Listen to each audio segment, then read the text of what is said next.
Hari ni ada orang yang takut kemiskinan. Macam mana ni kan? Ekonomi tak berapa okey. Macam mana ni? Macam mana ni? Kita terlupa yang beri rezeki adalah Allah Subhanahu Wa Taala. Daripada kecil kita dalam perut mak, kita tak pandai minta apa-apa pun.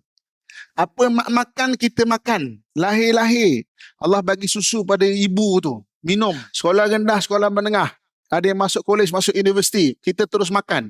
Kerja. Makan. Kenapa?